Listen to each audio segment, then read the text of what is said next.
I'm Brent Hawkes, Senior Pastor at the Metropolitan Community Church of Toronto, and I'm a gay, lesbian, bisexual, transgender activist. And I'm going to be talking about the Charter of Rights and Freedoms. To begin with some quotes.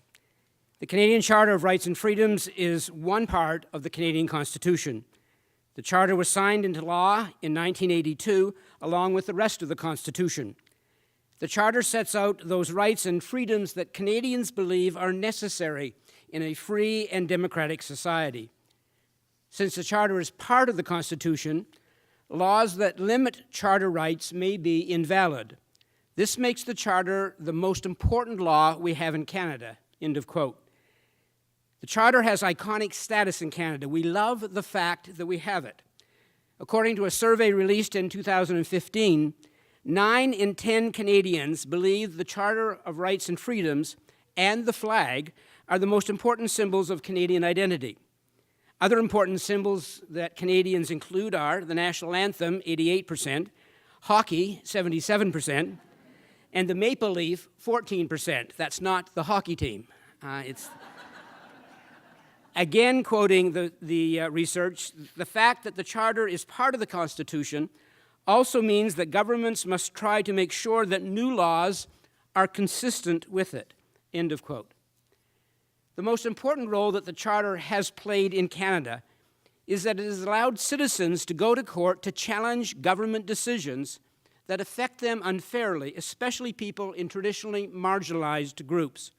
Whereas before the Charter, you really had no recourse except to try and defeat the government at the next election. That's a fundamental change in the way Canada operates. It's about the ordinary person taking on the government. Someone like George Hislop was able to go to the Supreme Court of Canada and force the federal government to stop denying pensions to same-sex couples. The Charter has been important in making us a better country.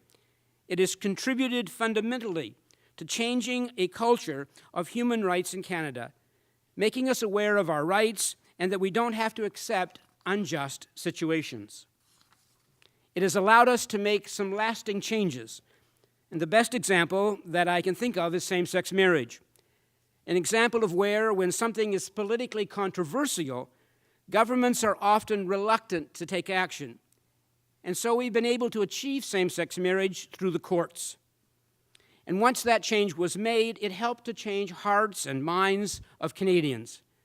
And now that's a change that I think we can acknowledge as permanent and something that Canadians take pride in.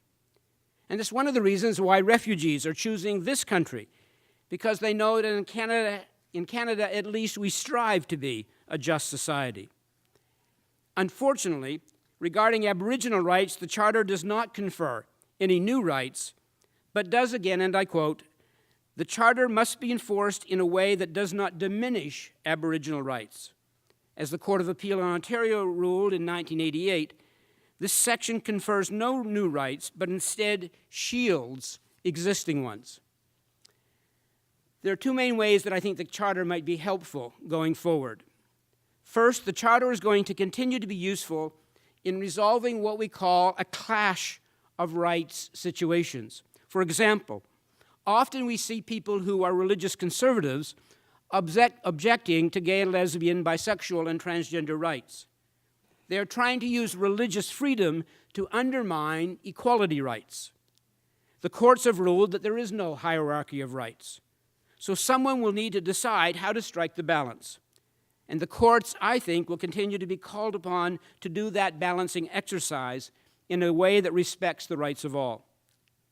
Secondly, the Charter is very useful for the protection of ordinary citizens against tyranny.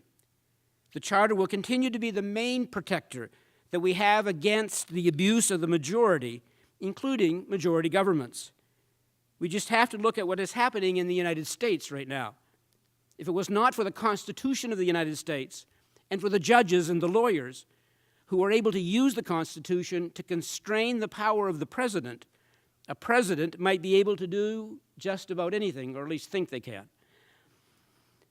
Unfettered power is normally a formula for trampling of human rights.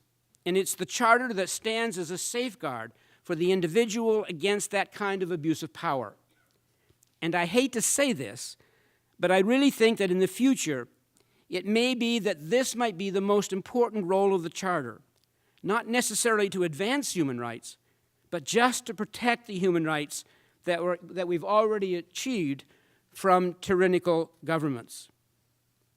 Regarding my earlier comment concerning the Charter and gay marriage, you might ask how it ties into gay marriage. When the Charter was being drafted, Prime Minister Pierre Trudeau had a closed list in Section 15, which contains the anti-discrimination clause. It did not include disability, nor sexual orientation. So there was a lot of lobbying.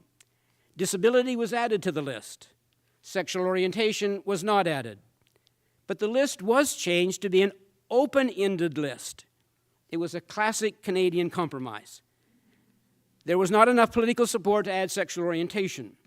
However, even before the Charter was passed, Trudeau's Justice Minister, Jean Chrétien, agreed that changing the list to be an open-ended one meant that the courts would likely interpret the Charter to include unnamed analogous grounds, and that sexual orientation would likely become one of those grounds.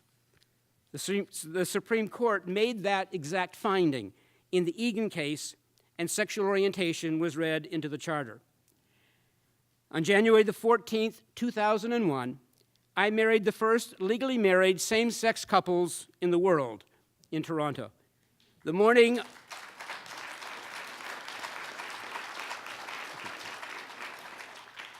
of the weddings, I was assaulted in my church.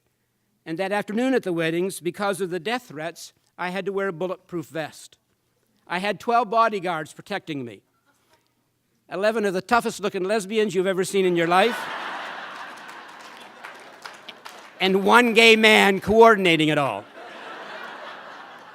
There were 50 police officers present in the church, and there were protesters outside. That's not the 1950s nor the 1960s. That was 2001.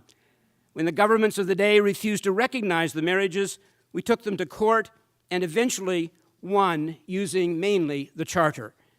I believe the Charter has made us a better country and will continue to do so. Thank you.